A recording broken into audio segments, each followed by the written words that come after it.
Well, hello there. Good to see you again. It's been a long time. I apologize. Thank you for your patience. I had to get my camera repaired. My computer is still a little bit on edge, but it should work. So today what I want to do is I want to show you some things you can use in your own home to put together a makeshift art studio if you don't have access to a lot of fancy equipment.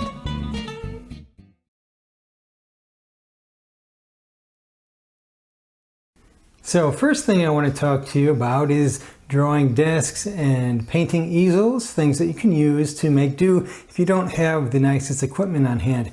If you do have a nice drawing table or an easel, then you are all set to go.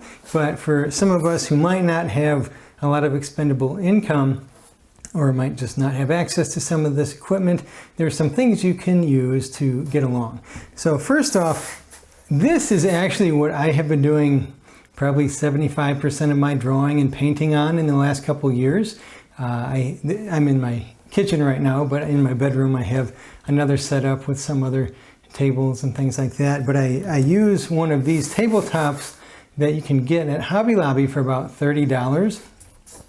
So it is kind of a hollow core plywood that it comes on this frame. And so what's great about this is you can put this on just a regular desk or a table, your kitchen table, and then it's got these adjustments where, just like a fancy art table, you can set it at different heights, different angles, and that's really convenient. So when I'm painting, if I'm doing oil painting, I'll usually keep it up pretty high like this.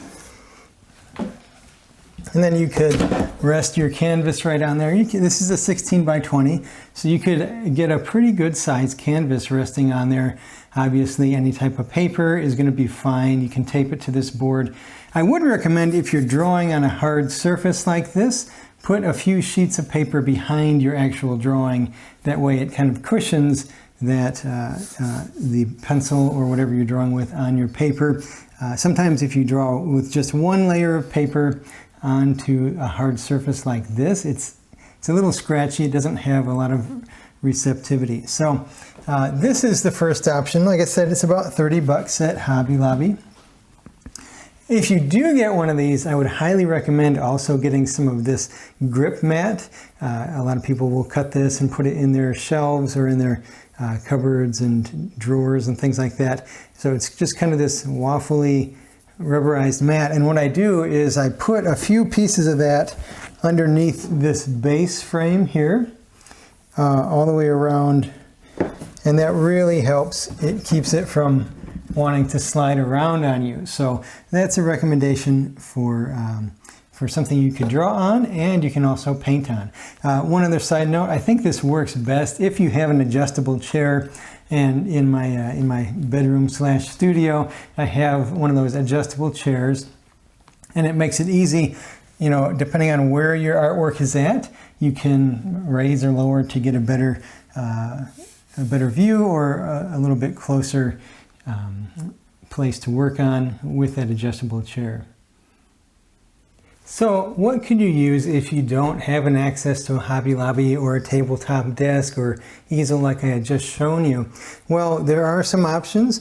So here I have a drawing board, and it already has some clips on the top there, so you could clip on a big drawing pad. That works fine. But to be honest, you don't even need to get a specific drawing board like this. You could just go to your local hardware store, get a piece of plywood, like a 1/4 inch thick plywood, and buy some clips on your own. And so you could kind of fashion one cheaper like that. And they'll usually cut it down for you if you get a big board. Although you can find these boards, or the plywood boards, at about 2 foot by 2 foot squares or 2 foot by 4 foot squares, which are more manageable. And so sometimes what I like to do if I'm traveling and I don't have my easels on hand is I'll just take a board and I'll lean it up against the edge of a desk like this, and that gives me that inclined level that I can work on with my drawings. Now, you could work right on a flat tabletop, and that's fine. Just for me, it's not that comfortable. It's not that ergonomic. You're leaning over and you're straining your upper back and your neck. So I think it's more ergonomic to have an upright format like this, a table or an easel or a board like this. And what if you don't have a dinner table to lean it on? Well, you could just use another chair and turn that around in front of you and lean your board up against that. So yes, definitely you could use this for drawing, but what about painting? You could do that as well. If you're doing watercolor, it's no problem. Just tape your paper on there. Same thing with acrylic if you are using illustration board, or even a canvas panel. If you're doing acrylic or oil on that, you could tape that onto a board like this. Or if you want to, you could get a stick. This is about, I think I got the dimensions here, about a 3/4 inch square. They call it a dowel, but it's a square stick. You can get these at Hobby Lobby, Home Depot, Lowe's, Menards if you're from up north. And so you can take these and get yourself a couple inexpensive clips. I got these at Harbor Freight for about $1 a piece, or you can get other spring clamps. And so you can just take this,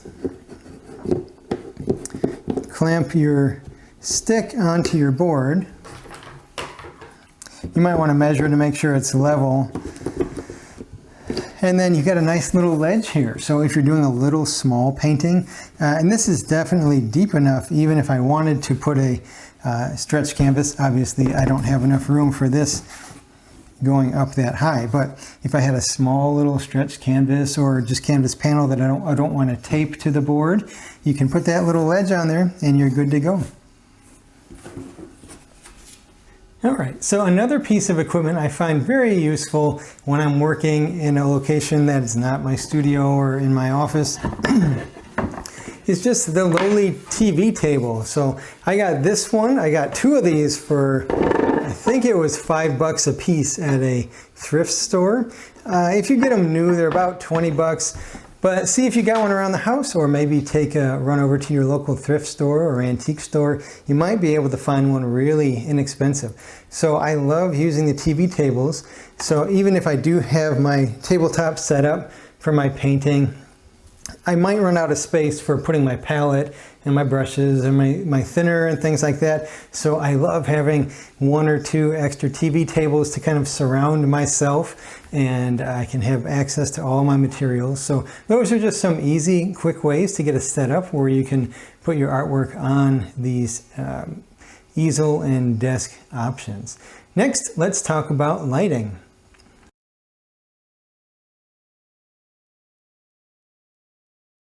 So for those of us that work in a nice studio or classroom, lighting is something we kind of take for granted.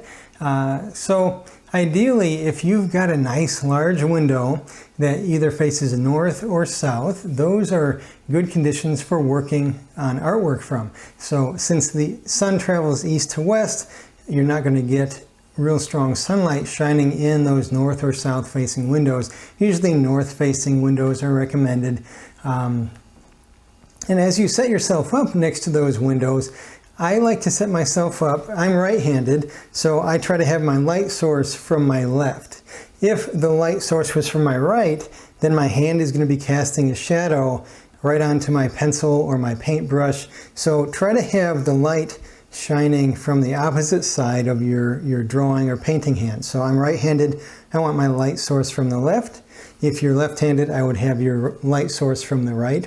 So natural light is great, or if you've got a nice covered patio or porch and it's not too hot or humid or anything, you could set up out there, and that is really nice just to be outside and enjoy nature and also work on your art.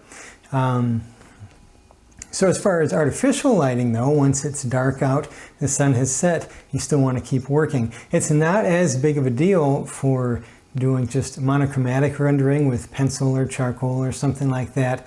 But when you're painting, you really want to be careful of the temperature of the light source. So right now, I have kind of a double light source. I have my patio door right in front of me here, so there's cool light coming from that. And then right above me, I have an incandescent light that has that orange type of a color to it. So the temperature of your light source is definitely going to impact how you mix colors. Now I've got a couple of nice clip lamps. This is an Ottlite, O-T-T-L-I-T-E, and you can find these at Hobby Lobby or sometimes maybe Joann's or Michael's. They're not cheap. This one was probably about 70, 75 bucks. I think I actually got it on clearance for maybe 20 or 30 bucks. So if you can find one used or, you know, on clearance, go for that. So it's basically just a regular clip lamp, but the special item here is the bulbs in there. We measure light on the Kelvin scale, and a perfectly balanced light is about, I think, maybe 5,500 Kelvin. The lower, the warmer the light, and the higher, the cooler the light. I believe that's correct. So these fluorescent bulbs last quite a long time. Now, just because you have a fluorescent bulb doesn't mean it's balanced. I've seen very green or excessively blue fluorescent light. So if you're buying just a regular clip lamp and a regular light bulb from a hardware store, not one of these specialty lamps, make sure it's a daylight bulb. If you have a soft light or some other type of lights, those will be different temperatures. But a daylight bulb, and some of the packaging may even advertise that it's a very balanced light, that is going to give you an even lighting, so you're going to be able to really see what your color looks like and not be thrown off by the different temperatures of the light. And same thing with, okay, so I've got here's a nice warm light. And once again, that is perfectly fine to draw from, but if you're painting, I would try to get a more balanced light. So either the window light from a north or south facing window, or a specialty light like this.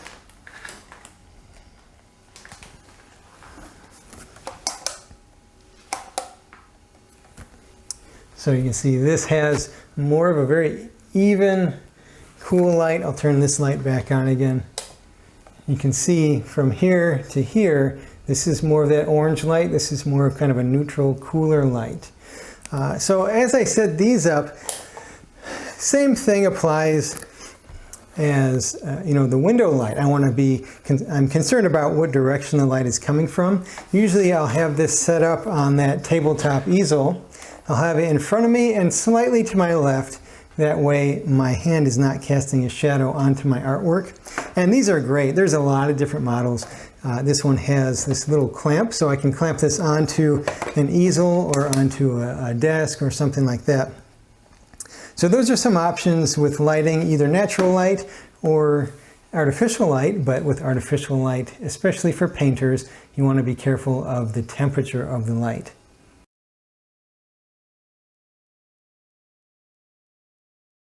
All right, something else I wanted to talk to you about was light tables. And I'm sorry I'm so dark over here, but I wanted to make sure the exposure showed what's happening with the paper. So what if you want to transfer your drawing to a nice new piece of paper, Bristol board or something, and you don't have a light table? Well, that's okay. Here, the sun is starting to come out, and that's helping us even more. So I've got this sketch on my tracing paper, and if I wanted to transfer that to a clean piece of board or paper, then I just tape this up on a window or a patio door where there's a lot of light shining through it, and then I'll try to turn off the room lights. That's another reason why I look so dark here, is I'll try to turn off the room lights so that I get the most light shining through the paper and not a lot shining right on the face of the paper.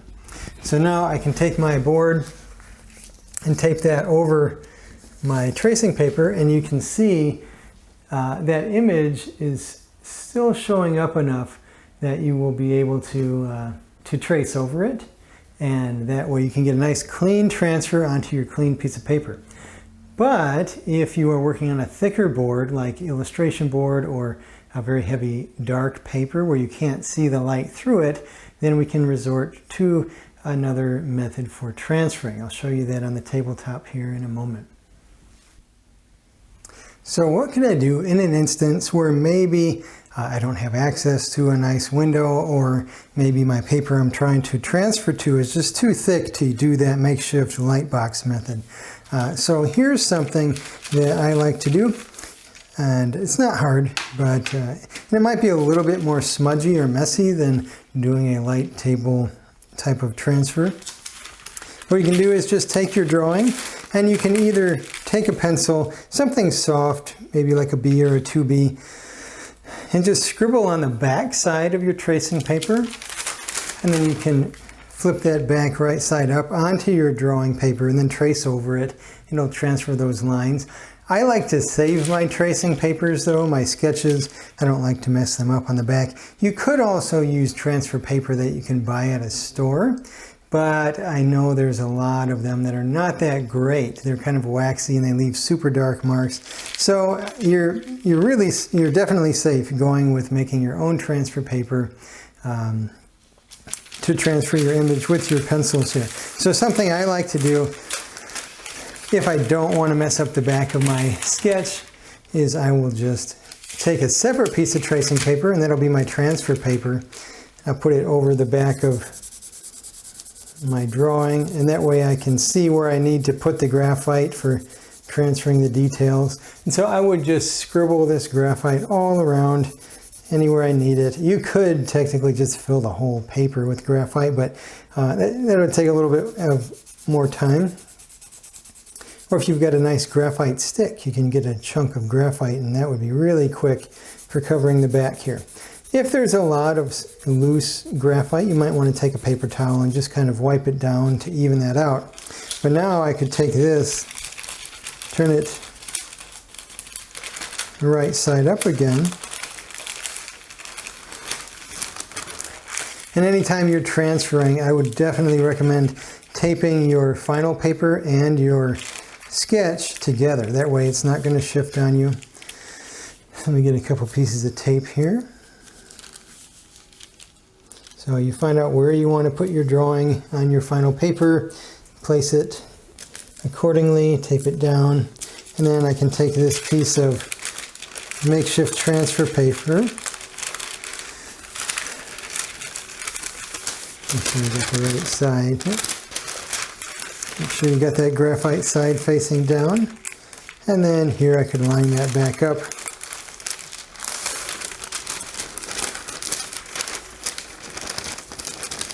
With the drawing. Sorry for all the crinkling here.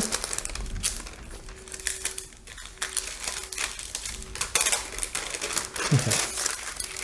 So now I can put that back where I wanted it, and so now to transfer this hawk's head, I would take a little bit of a harder pencil like a F or HB or something like that, and then we just trace back over the lines we have already drawn.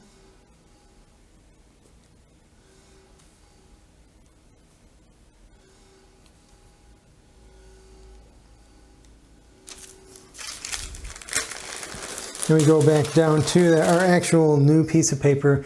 You can see that the image has transferred there. A little bit closer view there for you. So you can see how that, I use that graphite on the back of a piece of tracing paper, put that underneath my sketch, and then just traced over it again. And that graphite on that separate piece of tracing paper transferred my line, so I can get a nice clean line here, ready for painting or drawing or whatever I'm doing. This method will work on canvas, on boards, on any type of paper. So that is a couple methods you can use to transfer your drawings when you're getting ready to render or paint them.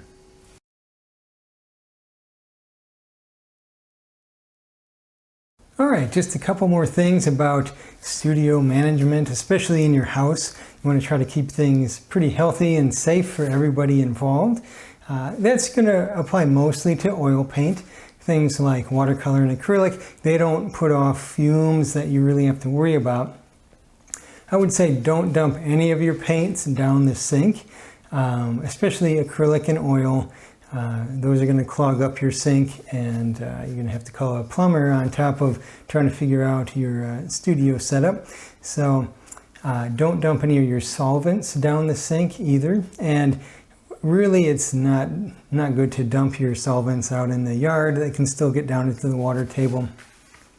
So to be absolute safest, what you want to do with your solvent, like mineral spirits or terpenoid, Gamsol, turpentine, anything kind of caustic and stronger like that. What you want to do is you have your jar. You should have a sealable jar. I'm sorry, I left that in my office, but a jar that seals up so that when you're done for the day, you can seal it up and you're not going to be getting fumes all throughout your house. And then once that starts to get really muddy and murky, what you can do is swish it out and clean it out and then get another jar that also seals, and you can pour it in there. If you had even a gallon jug and you had a funnel, you could pour it in there. You can kind of recycle it if you leave your mineral spirits in a separate jar for a week or two. All that paint is going to settle out, and so you can get a ladle and kind of scoop out the clean mineral spirits and use that again. But eventually it just gets, really dirty and really muddy. So best practice is to just save it all up in a sealable jar, take it to your dump, and they have hazardous material handling there that you can deal with. Another thing, especially with oil paint, is as you're cleaning your brushes, you're going to be getting mineral spirits and paint onto your paper towels or rags. So I would, every painting session, I would get a nice shopping bag like this, and you can hang this onto your easel or table, or just put this into a small waste bin and just dispose of all your paint rags into that. At the end of the day or end of the painting session, just tie this up, dump it in the dumpster outside of your house or apartment. That way this is not going to be creating a lot of fumes in your house as well. Speaking of fumes, it would be good to have some ventilation, get some fans going, maybe open a window, or like I mentioned earlier, if you want to work outside, then you don't have to worry about breathing those fumes at all. If you have no windows and no way to ventilate your working area, I would get an actual respirator, not just a dust mask, but a P100 rated respirator. I know it seems a little bit overkill, but better safe than sorry. And then as far as acrylic, soap and water cleanup, super easy. Same thing with watercolor, that's fine. And then I wanted to show you, some of my grad students got me this sweet cup. It says not paint water. So if you're working at home and you have a makeshift studio, you're going to want to make sure to differentiate between your paint water and your drinking water or your coffee. So I think that's about it. Please feel free to leave any comments or ask any questions if there's any other concerns you have about setting up a makeshift home studio. So I hope you enjoyed that. Have a great day, and I'll see you later.